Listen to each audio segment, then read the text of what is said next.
Bonjour chère auditrice, bonjour chers auditeurs et bienvenue sur cette chaîne de podcast Zen Attitude chez Zenome.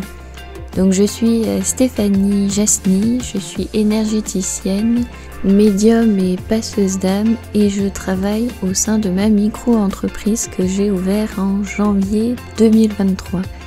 Donc vous pouvez me retrouver sur les réseaux sociaux sous le nom de Stéphanie Zenome, mais également sur mon site www.zenome.fr.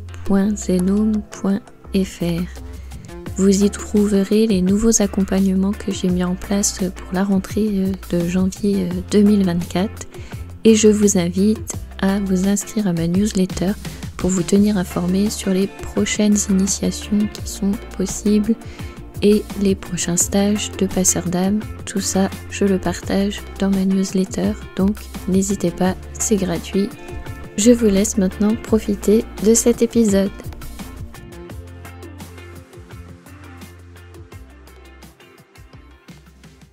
Bonjour à tous, j'espère que vous vous portez bien. Je suis contente de vous retrouver pour ce nouvel épisode où je vais continuer en fait sur ce chapitre 11 des lectures de Sept Parles, l'éternelle validité de l'âme.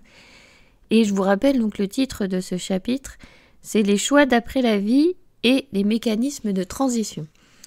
Alors pour ceux qui rejoignent ma chaîne comme ça au fur et à mesure, comme j'ai eu des commentaires et des questions, du coup si vous arrivez en plein milieu, donc là je suis au chapitre 11 de 2 livres qui se suivent, ça s'appelle Sept Parles, l'éternelle validité de l'âme, et si vous voulez, ce livre a été écrit conjointement. Il y a Seth, c'est une entité non incarnée qui prend possession de l'auteur, donc Jane Roberts, et en fait, les conversations qu'il a avec son mari, il y a une troisième personne pour écrire ce livre, sont retranscrites par le mari. Donc dans le livre, quand c'est écrit écriture normale, c'est ce que Seth nous explique, c'est le matériau de Seth sur cette notion d'âme et donc d'éternité, donc l'éternité de l'âme, bien évidemment, pas de la personnalité de la personne, il faut bien faire la distinction. Et après, il y a aussi des parties en italique où ce sont en fait les commentaires du mari qui commentent pour nous expliquer un peu comment part Jane en transe pendant ces discussions, comment ça se déroule, s'il y a eu des perturbations à ce moment-là. Et donc, nous avons aussi les horaires et nous avons aussi les dates. À savoir que vous pouvez retrouver donc la vidéo de Jane Roberts quand elle faisait des conférences comme ça avec ses étudiants, en laissant Seth parler à travers elle. Il y a ces vidéos-là que vous retrouvez sur YouTube. Donc évidemment, c'était dans les années 70 que ça s'est fait, donc forcément c'est en noir et blanc, c'est pas la même époque, il n'y a pas tous les réseaux sociaux que vous avez maintenant. Donc voilà, il faut se remettre aussi dans le contexte de l'époque. Et du coup, Seth nous partage ce qu'il y a après en fait la vie, dans les autres plans, comment ça fonctionne. Donc du coup, ces épisodes, c'est pour un petit peu vous présenter ce livre et aussi, je vous partage aussi ce à quoi j'adhère dans ce livre. Mais vous êtes tout à fait libre d'adhérer à autre chose. Parce qu'effectivement, on m'a demandé de donner des preuves de tout ce que j'avance, mais je n'en aurai pas. Vous vous doutez bien que forcément, quand on parle de ce qu'il y a après la mort, je n'ai aucune preuve à vous apporter, à part vous dire ce à quoi je pense, ce que Seth nous dit dans le livre, et puis partager les croyances que l'on trouve un petit peu partout dans le monde, mais je n'aurai aucune preuve à vous apporter, à vous dire ça se déroulera exactement comme ça, de A à Z. C'est impossible. C'est comme la médiumnité. Si vous me demandez d'avoir des preuves de ce que je ressens sur les personnes, de ce que j'entends, de ce que je vois, je ne peux pas. C'est mon ressenti. Et forcément, quand vous avez plusieurs médiums, il est tout à fait possible d'avoir plusieurs ressentis. Alors pourquoi ? Parce que déjà, le médium, il arrive avec son bagage et aussi avec ses croyances. Donc d'ailleurs, ça va être aussi dans le livre de Seth, je vais en parler aussi de cette croyance-là sur les démons. Mais du coup, imaginez que vous rencontrez un médium qui a cette croyance de bien contre le mal avec du coup les archanges, les anges d'un côté, Dieu, et de l'autre côté les démons et tout ce qui va avec. Donc forcément, si vous arrivez avec un problème, lui il va être connecté en fait à cette fréquence de bien contre le mal et il peut vous dire vous êtes attaqué par le mal parce que blablabla blablabla blablabla. Et puis, si vous rencontrez un médium qui est comme moi, qui n'a pas cette notion de démon et d'enfer et de mal, forcément, vous arrivez donc avec votre problématique. Et donc moi, je vais ramener ça plutôt sur le côté humain. Si jamais vous avez effectivement une attaque énergétique, etc., il y a des choses quand même qui sont assez rares, mais bon, ça peut arriver. Du coup, ça sera toujours un humain qui vous envoie quelque chose. Ce ne sera pas une entité qui vous envoie quelque chose. Ça sera toujours une part humaine. Je remets toujours ça sur l'humain. Pourquoi je vous dis ça ? Parce que tout simplement, cette notion de bien, de mal, c'est la dualité. La dualité, je vous renvoie aux premiers épisodes que j'ai fait sur la dualité quand j'ai ouvert cette chaîne de podcast Zen Attitude chez Zenome. Et cette dualité, on la rencontre dans notre dimension, mais ici sur Terre. C'est-à-dire que si vous faites l'expérimentation d'une autre dimension, vous n'aurez pas forcément les mêmes notions de morale, les mêmes notions de bien, de mal, et donc forcément nous on classe quelque chose dans mal, mais il y a d'autres dimensions où c'est tout à fait normal, c'est un fait banal, lambda, comme un autre. Donc il faut vraiment remettre dans cette vie ici terrestre. C'est pour ça que je vous dis, on ne peut pas généraliser en disant vous êtes attaqué dans d'autres plans par ça, par ci, par ça, parce qu'ils n'ont pas ces notions-là, ils n'ont pas les mêmes lois que l'on a ici. D'ailleurs, Seth, il en parle dans le livre, il est obligé de s'adapter en fait à notre vocabulaire, à notre façon de fonctionner avec ce système d'espace-temps, etc., qui n'existe pas là où il en est. Donc du coup, pour pouvoir communiquer, il est obligé de s'adapter à Jan Roberts, de s'adapter à son environnement et d'utiliser les mots, les termes, le vocabulaire que en fait nous pouvons comprendre. Sans ça, il n'y aurait pas communication. Donc il y a cet effort d'adaptabilité à notre environnement et d'adaptation et d'essayer d'expliquer les mécanismes avec nos mots. Et parfois, il le dit, c'est tellement plus complexe que ça, parce que nous, on aime bien catégoriser et séparer les choses, mais comme il n'y a pas ça dans l'autre plan, du coup, c'est vrai que c'est très complexe pour lui parfois d'essayer de nous expliquer certains principes. Et du coup, c'est pour ça que je vous invite aussi à lire le livre, à faire votre propre avis et à garder toujours de toute façon votre vérité, votre propre avis. Donc ces épisodes, prenez-les un peu comme des checkpoints en fait sur votre parcours. Si à un moment il y a quelque chose, une idée qui vous interpelle et que vous y adhérez, bah vous savez que cette idée, vous y adhérez, qu'elle fait partie de vous, de vos valeurs. Est-ce que ça sera la même dans 10 ans ? Bah vous verrez dans 10 ans. En fait, tout est toujours en mouvement, tout change. Donc c'est pas grave de penser à une théorie, parce que ça restera de la théorie, hein. On mettra pas en pratique, hein. Nous n'irons pas dans l'autre plan mourir pour pouvoir voir. Et du coup, forcément, ça restera de la théorie, donc après, c'est à vous d'y adhérer ou pas, d'adhérer à certains principes ou pas, parce que prenez-les un peu comme des principes philosophiques. C'est à vous de vous connecter à cette énergie et de vous dire est-ce que je la valide ou pas. Donc un exemple de principe philosophique, j'avais fait un épisode sur qu'est-ce que la vérité. Donc je vous invite à l'écouter et puis voilà, vous verrez un petit peu comment je fonctionne. Donc vous êtes tout à fait libre. Donc si vous venez en me disant c'est n'importe quoi ce que tu dis Stéphanie, je n'y crois pas, il faut que tu me montres des preuves et tout, bah sachez que je n'en ai pas et que vous avez tout à fait le droit de ne pas adhérer à ce que j'adhère. C'est tout à fait ok, il n'y a aucun problème avec ça. Donc voilà, je répondais à le commentaire de la personne, j'espère que c'est un petit peu plus clair. Et donc pour ceux qui rejoignent ma chaîne, si vous voulez les débuts du livre de Seth parle, ça commence à l'épisode 6 jusqu'au 13. Et ensuite j'ai repris après à la lecture du deuxième volume et ça commence au chapitre 9. Donc ça sera le chapitre 9 et c'est l'épisode numéro 27. Donc voilà, ça repart à partir du numéro 27. Donc ça fait 6, 13... Ensuite, il y a d'autres épisodes et on repart sur 27. Et donc là, je n'ai pas fini la série. Et donc, nous en sommes au chapitre 11 où nous allons parler des choix d'après la vie et les mécanismes de transition. Je vais faire un apport par rapport à l'épisode précédent. Alors, dans ce chapitre, si je vous rappelle un peu ce qu'on avait vu précédemment, il parle de ces choix que l'on a, en fait, une fois qu'on est dans l'autre plan, une fois que notre âme a quitté notre corps et que nous sommes dans l'autre plan.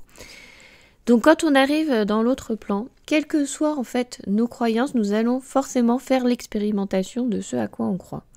Donc je vous rappelle, il nous a expliqué que c'était comme dans les rêves. Nous sommes dans beaucoup d'images qui défilent puisque nous sommes à la vitesse de la pensée. Il n'y a plus de corporalité, On n'a plus vraiment cette apparence, mais on peut encore la garder, ça dépend. Avec quel interlocuteur on va se retrouver, ça dépend de nos croyances où on en est. Donc à ce moment-là, on va faire l'expérimentation de ce à quoi on croit. Donc si on pense que l'on va retrouver nos proches, nous allons retrouver nos proches. Si on pense que nous allons au paradis, nous allons faire l'expérimentation du paradis. Si on pense qu'on va aller en enfer, nous allons faire l'expérimentation de l'enfer. Si on pense qu'il n'y a absolument rien, on fera l'expérimentation de absolument rien. Et une fois tout ça passé, nous avons forcément des guides, des enseignants qui sont là, qui cadrent tout ça pour pouvoir nous aider à la transition, pour comprendre ce qui se passe. Et donc, il y a une phase qui n'est pas forcément obligatoire. Là, je généralise, mais c'est pas obligatoire. Il nous a bien précisé que chacun fait son propre chemin, son propre parcours. Il y a une petite phase de transition, de repos, où on peut faire le bilan. De toute façon, on va faire le bilan de la vie qu'on vient de vivre, de ce qu'on a appris et où est-ce qu'on veut aller. Donc du coup, après, il y a plusieurs choix qui s'offrent à nous. Donc il nous en décrit quelques-uns. Il nous a dit on a le choix de la réincarnation, donc repartir à une vie terrestre. On a le choix de ne plus d'incarnation, donc là c'est plutôt le choix de devenir enseignant guide comme les autres enseignants guides qui sont là pour aider ceux qui arrivent. Et puis il y a aussi le choix de revivre en fait la vie qu'on a passée, mais de retravailler certains points pour les modifier, pour voir en fait comment ça se serait passé si on avait fait un choix différent. Donc quand on fait ça, bien évidemment, ça ne change pas la chronologie de ce qui est vécu en collectif. C'est juste la personne en fait qui modifie ce qu'elle a traversé. Et donc c'est là où je vous disais que je me posais la question si on ne pouvait pas être nous-mêmes juste cette partie-là de ce morceau de l'âme qui fait cette modification. Et d'ailleurs, ça m'a fait penser là récemment à ce système de déjà-vu. Quand on se dit « Ah, mais j'ai l'impression d'avoir déjà vécu cette scène, d'avoir déjà vu », je me suis posé la question si c'est pas parce que en fait, mon âme est en train de faire le bilan de cette vie-là et en train de faire des apports de modification. Donc, j'ai l'impression d'être en train de vivre les choses, alors qu'en fait, c'est juste elle qui fait un bilan et qui fait une expérimentation. Mais en fait, il faut comprendre que rien n'est pas réel et rien n'est pas irréel. Tout est possible et probable. Donc voilà, c'est juste un questionnement. J'aurai un autre questionnement encore, mais il viendra par la suite. Donc dans ce système réincarnationnel, Seth nous parle de cycle réincarnationnel. Et là, je me suis dit, il parle de cycle réincarnationnel. Donc c'est-à-dire que quand on fait un petit peu ce bilan et qu'on se dit on va se relancer dans un cycle réincarnationnel, je me suis posé la question si des cycles réincarnationnels, ça veut dire plusieurs réincarnations. Est-ce que l'âme fait déjà le bilan de je vais me réincarner, donc par exemple en samouraï au Japon, je vais me réincarner en viking, du coup aller dans les pays nordiques, je vais me réincarner comme fermier égyptien au milieu du désert, proche du Nil. Et voilà, l'âme choisit toutes ses vies et se lance. Je me suis posé la question si ça voulait dire ça, en fait, cycle réincarnationnel. Pourquoi je me suis posé la question? Parce qu'il a dit une fois que le cycle est lancé, il faut aller jusqu'à la fin. Et là, je me suis dit, donc cycle réincarnationnel, c'est peut-être pas forcément une seule vie. C'est-à-dire que l'âme choisit toutes les vies là qu'elle va faire. Donc c'est pour ça que ça rejoint ce que je vous disais, cette notion de non-espace-temps, parce qu'effectivement, nous, on a l'impression qu'on va faire le choix, je fais le choix soit de faire le bilan de ma vie et de revivre certains événements, ou je fais le choix réincarnationnel, mais il l'a dit, les deux se passent en même temps. Donc du coup, dans ce cycle réincarnationnel, je me dis, peut-être que l'âme, du coup, décide de vivre à telle époque, telle époque, telle époque, telle époque et tel endroit, et puis lance le cycle réincarnationnel. Donc nous, on a l'impression que c'est les uns après les autres, alors qu'en fait, c'est tous en même temps. À savoir que en même temps, on peut aussi communiquer du coup les uns avec les autres, puisque nous sommes issus du même morceau en fait de l'âme, de la même unité, on va dire, de la même unité âme. Nous sommes un de ces morceaux, et donc forcément, on est tous en train de vivre notre cycle à différentes époques. Du coup, ça vous paraît étrange de dire en même temps. Et puis, du coup, on est déjà, en fait, en train de lancer le cycle, et en même temps, on est déjà en train de faire le bilan. Voilà, c'est un peu comme ça aussi que je vois les choses. Donc, c'est vrai qu'il faut pouvoir s'accrocher pour avoir une vision comme ça. Mais du coup, je me dis, ah oui, effectivement, donc dans ces cas-là, je comprends ce système de réincarnation. Ça me paraît, du coup, probable et logique, sachant que j'ai pas cette idée de chronologie. D'ailleurs, il le dit dans le livre, il faut pas voir comme progression où on passe des levels, hein. On n'est pas dans un jeu, on n'est pas dans un jeu vidéo. On n'est pas en train de passer des levels et on n'est pas forcément en train de s'améliorer au fur et à mesure qu'on avance. Parce qu'on entend souvent ça, où en fait le système de réincarnation c'est pour s'améliorer. Mais pas forcément, il le dit. On peut choisir un seul point et se dire je vais travailler ce point spécifique dans différentes situations, dans différentes vies, à différentes époques. Et après, je vais en tirer des conclusions. Parce qu'il faut savoir que, en fait, on est juste en fait en train d'apprendre, on est en train d'être à l'école. Donc pour nous, c'est vrai que c'est hyper important, parce que c'est notre vie en tant que personnalité. On se dit, ça a de l'importance. Ma vie est importante. Et c'est le cas. Mais en même temps, il faut aussi prendre les choses avec un peu plus de légèreté en se disant on a le droit de faire des erreurs, de se tromper et tout, puisqu'on est en apprentissage. On est en train d'apprendre tout ça. Donc du coup, il faut pas voir en fait ce système réincarnationnel comme ma personnalité, on va dire, numéro 1, parce qu'elle est en l'an 1000, par rapport à ma personnalité numéro 40, qui est en l'an 3000, ma personnalité 40 est plus évoluée que la 1. Non, parce que c'est une équipe, on travaille tous ensemble. Donc voilà, c'est plutôt envisager les choses sous forme d'apprentissage. On est en train d'apprendre un point de ce qu'on est venu travailler, et après on peut se poser la question, mais quel intérêt de venir travailler ça, en fait, de venir travailler ce point, pourquoi faire cette expérimentation, en fait, quel intérêt? Eh bien, je pense que c'est là toute la beauté, en fait, de la vie. L'intérêt, c'est justement de le vivre intensément. Parce que en sachant ça, vous savez que vous allez vivre cette vie et qu'en plus, vous allez pouvoir faire le bilan à un moment et pouvoir revoir certains points.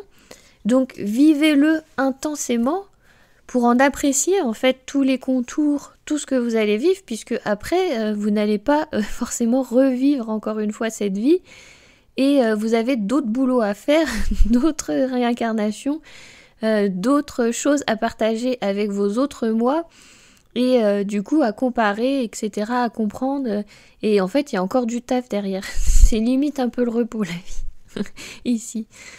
Donc du coup, vivez votre vie intensément parce que vous n'aurez pas forcément la possibilité de la revivre aussi fortement que ce que vous êtes en train de vivre maintenant.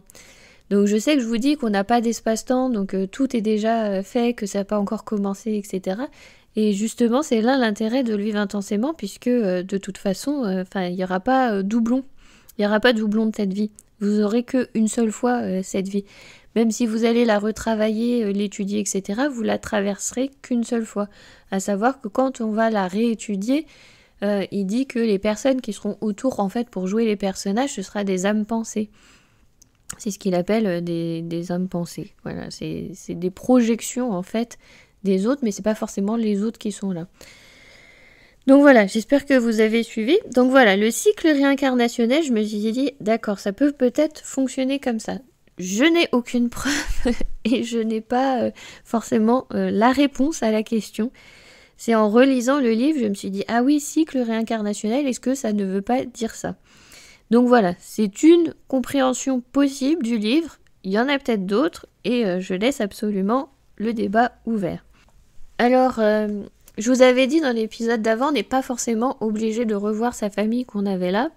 Et en même temps, si c'est un choix de plusieurs âmes.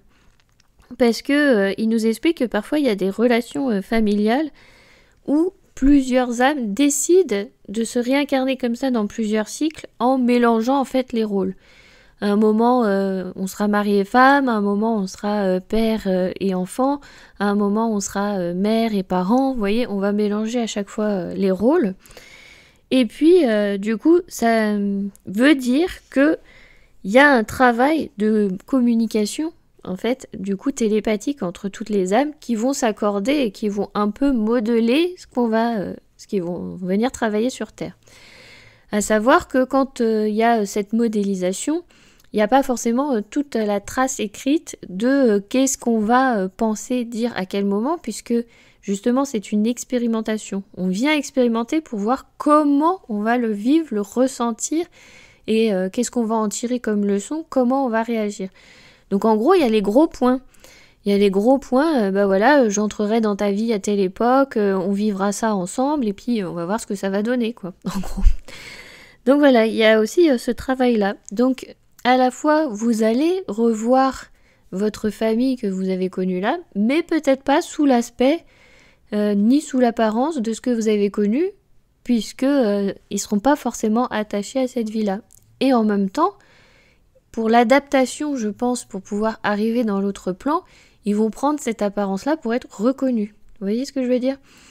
Quand on va aller dans l'autre plan, forcément, il faut qu'on reconnaisse les personnes que l'on va voir. Comme on quitte cette personnalité, parfois le choc il peut être un peu brutal et violent. Donc je pense qu'on va voir justement les personnes qui nous sont proches dans cette vie-là pour pouvoir nous adapter à ce nouvel environnement. Et ensuite, il y aura ces changements qui s'effectueront. Enfin bref, on verra bien.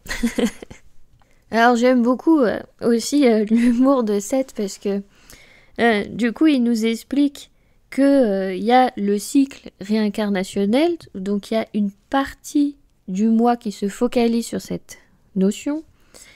Il y a une autre partie du moi qui se charge de ce qui se passe sur les probabilités quand on va modifier la vie qu'on a vécue. Et en même temps, il explique, mais il y a aussi des systèmes où il y a le système de probabilité qui existe sans le cycle réincarnationnel, et il y a aussi des systèmes de cycle réincarnationnel sans le système de probabilité. Donc voilà, on peut faire les deux, comme on peut en faire un et autre chose, comme on peut faire l'un et encore autre chose. Donc voilà, en fait, il nous a décrit que quelques choix, mais il va falloir s'attendre à un panel de choix possibles. Parce que c'est la même chose quand on choisit de ne plus être dans le système réincarnationnel, de ne plus reprendre matière, corps. Il y a enseignant, mais il a aussi expliqué qu'il y en avait qui partaient expérimenter encore dans d'autres dimensions, dans d'autres plans de non-matière. Donc voilà, donc ça laisse la porte ouverte à quand même un champ assez infini de possibilités. Et c'est vrai que si vous faites l'expérimentation de voyage chamanique, de partir comme ça dans des états modifiés de conscience, c'est vrai que vous allez pouvoir rencontrer ces autres dimensions, et c'est pour ça que je vous dis, parfois ça peut être déroutant, parce que vous arrivez avec votre bagage de sur Terre, c'est bien, c'est mal, ces notions de morale, que vous n'allez pas voir de l'autre côté, et parfois vous pouvez interpréter les images, les visions, les ressentis comme des choses violentes, parce que pour vous, c'est mal, d'après la morale. Mais à savoir que dans ce plan-là, c'est juste une expérimentation, et c'est juste que c'est la norme, c'est juste que c'est pas la même. Donc c'est vrai que parfois ça peut paraître violent. Et je pense que ça vient de là aussi, cette idée en fait de bien, de mal. C'est parce qu'il y a des plans qui sont assez loin de nos lois là de moralité. Et du coup, forcément, c'est un trop grand choc et on se dit « Ah ça c'est le mal ». Et je pense qu'il faut envisager les choses différemment en se disant « C'est un plan d'évolution différent ». Ce qui n'enlève en rien le fait de garder vos valeurs et vos traces morales, de moralité d'ici. Ça ne veut pas dire qu'on fait tout et n'importe quoi ici. Ici, on a des lois, on a des règles, on a une base commune, on se doit de la respecter en fait au mieux. Alors il nous explique aussi que pour s'adapter en fait le plus facilement à cet autre plan qu'on va rencontrer après la vie terrestre, il faut essayer en fait de se détacher de notre identité. Je suis absolument une femme, je suis Stéphanie, je suis ce que je suis. Parce qu'on est bien plus que ça. Et forcément, quand on s'aperçoit qu'on a d'autres vies réincarnationnelles, on s'aperçoit qu'on est aussi un homme, qu'on est aussi peut-être des animaux. Ça m'est pas encore arrivé de croiser d'autres moi animaux, mais peut-être. Donc on est homme, femme, on est d'autres êtres. Voilà, on va généraliser en disant d'autres êtres. Donc du coup, il faut se détacher un peu de sa corporalité de ce que l'on est. Plus on va s'attacher à sa personnalité, elle va rester là hein, de toute façon, mais plus on va s'attacher à cette corporalité plutôt, plus l'adaptation dans l'autre plan sera difficile. Donc voilà, il nous explique que ça sera plus facile pour ceux qui sont ouverts à beaucoup plus grand, beaucoup plus vaste et qui ne s'attachent pas forcément à leur corporalité d'ici. Et donc je reviens sur cette notion de bien, de mal. Donc là, je vais vous lire une phrase de Seth et qui a fortement résonné en moi parce que c'est vrai que quand j'essaye d'expliquer ça autour de moi, je vois que les gens me regardent avec de grands yeux en se disant « C'est pas possible, tu peux pas croire aux archanges, machin, tout ça, et te dire qu'il n'y a pas les démons en face. » Et pourtant, je vous assure que si, à l'intérieur, je ressens absolument que c'est ça. Donc voilà, donc là, c'est vraiment une phrase de Seth, dans le livre de Seth parle. Donc si ça vous intéresse, c'est dans le livre donc numéro 2 et c'est à la page 64. Croire au bien sans croire au mal peut vous sembler extrêmement irréaliste. Cette conviction est cependant votre meilleure assurance dans la vie physique aussi bien qu'après. Et je vous assure que c'est vraiment ce que je ressens à l'intérieur de moi. Donc il ne nie pas que si vous avez cette croyance du mal, des démons, etc., vous allez faire l'expérimentation du mal, des démons, etc. Donc ça peut paraître étrange de vous dire ça comme ça, parce que vous me dites, mais comment je peux faire l'expérience de quelque chose que tu es en train de dire qu'il n'existe pas? Mais justement, c'est parce qu'on ne fait que l'expérimentation de ce qu'il y a à l'intérieur de nous, de ce qu'on croit à l'intérieur de nous, de notre vérité. Donc si votre vérité, c'est il y a le bien et le mal, vous allez faire cette expérimentation-là. Et c'est absolument OK, puisque c'est ce que vous êtes venu chercher. Donc cet épisode n'est pas là pour vous dire arrachez-vous de vos croyances, de vos valeurs, de vos idées, de vos convictions, de ce qu'il y a à l'intérieur de vous. Non, il est là pour vous dire regardez ce qu'il y a à l'intérieur de vous, c'est votre vérité, elle vous appartient et ayez conscience que les expérimentations que vous allez faire, c'est pour vous rapprocher de vous-même et de cette vérité. Donc n'allez pas contre, au contraire, regardez-la en face, regardez cette vérité et allez jusqu'au bout de votre expérimentation de ce que vous êtes venu chercher ici sur Terre. Et bien évidemment, nous sommes des milliards d'individus, vous vous doutez bien qu'on n'a pas tous exactement la même vie. Nous sommes uniques, nous sommes venus expérimenter cette unicité.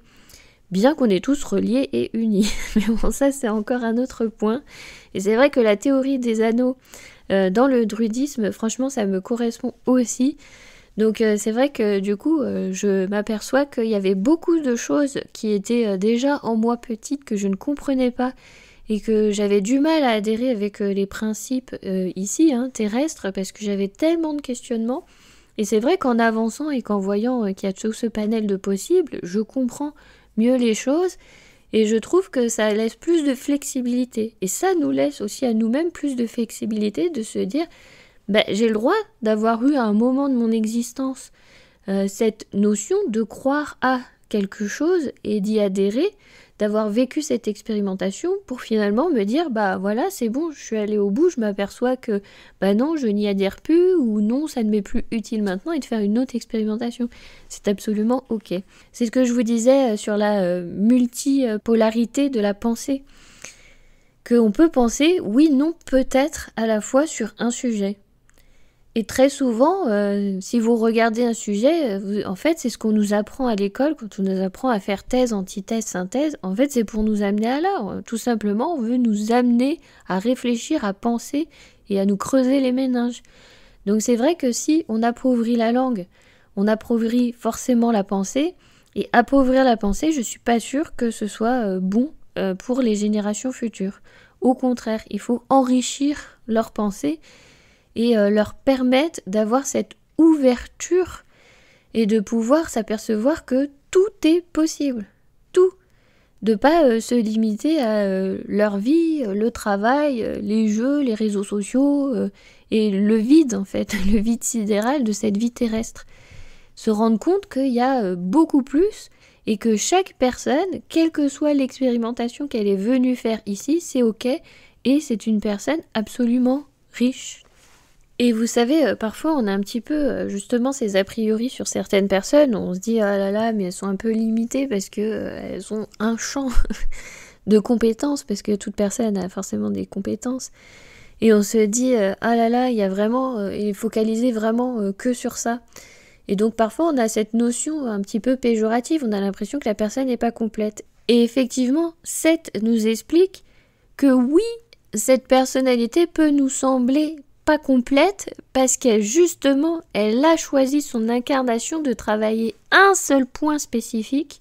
Elle s'attache à ce point spécifique et du coup elle nous paraît un peu vide de sens, parce que parfois on aime bien avoir des gens complets qui pensent, qui sont érudits quoi en fait, voilà tout simplement, qui sont érudits, et du coup se dire que cette personne elle se focalise que sur un seul point, on a l'impression que c'est vide et creux. Oui mais c'est son incarnation, c'est ce qu'elle est venue travailler, elle est venue travailler ce point spécifique.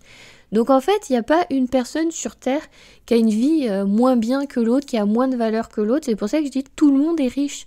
Tout le monde est riche et apporte quelque chose, puisqu'il y a cette part aussi de collectivité aussi, on est là pour vivre tous ensemble et d'apprendre tous ensemble des uns des autres. Et on apprend aussi des erreurs des autres. Donc je pense notamment à tout ce qui est guerre, etc. On est aussi dans cette partie-là où on apprend de ces guerres-là, et on en tire aussi nos propres conclusions. Vous êtes peut-être pour la guerre et de vous dire bah oui mais il faut bien parce qu'il faut rétablir l'ordre, blablabla, blablabla. Comme vous êtes absolument pour la paix et de vous dire ben non c'est pas bien, mais au moins on en tire une leçon en se disant bah voilà, comme la guerre existe, je sais que moi je suis plutôt pour œuvrer pour la paix. Donc vous voyez, ici sur Terre on a ces notions de bah sur la Terre on devrait faire ça ou on ne devrait pas faire ça, mais si on s'éloigne un peu et qu'on regarde un peu plus loin, ça nous indique en fait nos valeurs à l'intérieur de nous, ce qui est important pour nous, où on en est. Et ça nous permet en fait de faire des checkpoints un petit peu comme ça dans notre vie. Donc c'est pour ça en fait qu'on est venu expérimenter tout ça sur Terre. Et forcément, c'est pas toujours facile. Et d'ailleurs, même Seth, dans ce chapitre, il le dit aussi, parfois il y en a, ils se réincarnent en fait très très vite parce qu'ils veulent vivre les choses intensément et ils choisissent les grands faits de l'histoire pour pouvoir les vivre de façon à fond. Ça va être des vies très très courtes, et là ils vont en avoir beaucoup plus que les autres, et ils vont vivre tous les faits pour vivre intensément l'expérience. Donc voilà, du coup il y a des personnes aussi qui œuvrent comme ça pour ces grands faits historiques de l'histoire qui marquent du coup notre ligne de temps, parce qu'effectivement nous nous sommes créés cette ligne de temps. Et donc à savoir que y a des gens qui œuvrent pour ça, il y a des créateurs qui œuvrent pour ça. Et j'ai trouvé très beau les films de No Solar. Donc je vous invite aussi à les regarder parce qu'ils expliquent bien aussi les mêmes notions que l'on retrouve dans les livres de Seth, où justement il y a cette âme qui arrive, ce médecin qui se repose, qui reçoit des soins, et on lui dit de se reposer encore pour pouvoir comprendre le processus, et on voit à quel point il évolue durant l'épisode et il intègre le processus alors qu'il ne fait rien. Et du coup, voilà, les films No Solar, en fait, ils nous apportent encore des choses. Donc évidemment, c'est hyper romancé, c'est hyper édulcoré, pour que ce soit accessible à tout le monde. Et c'est aussi fait de façon assez simple pour être compréhensible par tous, puisque forcément les mécanismes sont hyper complexes. Vous imaginez si on arrivait à intégrer qu'il n'y a ni début ni fin, tout est circulaire et tout est cyclique, et que voilà, c'est que des cycles réincarnationnels, donc tout fonctionne en cercle, que c'est l'infini, donc il n'y a pas de point de départ, il n'y a pas de point d'arrivée. Donc c'est pour ça que je vous dis, tout commence, que tout a déjà fini, que tout est en train de se dérouler. Si on arrive à intégrer tout ça et à le comprendre et à le vivre à l'intérieur de nos cellules, à le vibrer, on a encore pas mal de boulot. Donc vers la fin de ce chapitre, en plus, il parle de tous ces créateurs, de ceux aussi qui choisissent d'être guérisseurs, d'être enseignants. C'est pas seulement dans l'autre plan, ça peut être aussi de façon terrestre et que ça prend différentes formes, différentes façons. Donc franchement, ouais, c'est hyper riche comme chapitre. C'est pour ça que je l'ai lu d'ailleurs 2 fois. Et donc j'espère qu'en faisant ces apports, ça vous a aidé à ouvrir encore votre compréhension. Et encore une fois, vous gardez ce à quoi vous adhérez, ce à quoi vous pensez. Et donc non, je n'aurai aucune preuve à vous apporter de ce qui se passe après la vie. Je vous remercie infiniment pour votre écoute et je vous dis au prochain épisode où nous allons continuer avec du coup le chapitre 12 et je ferai encore une petite introduction pour les personnes qui arrivent pour qu'elles puissent s'y retrouver dans ces lectures de Seth. Savoir que c'est une trace écrite qui nous a été léguée par le mari de Jan Roberts, avec l'aide de Jan Roberts qui est un auteur, enfin une autrice, et avec Seth, donc une entité non incarnée qui prend la parole à travers Jan. Je vous remercie infiniment, et comme d'habitude, je vous envoie toutes mes amitiés, et je vous dis à très vite.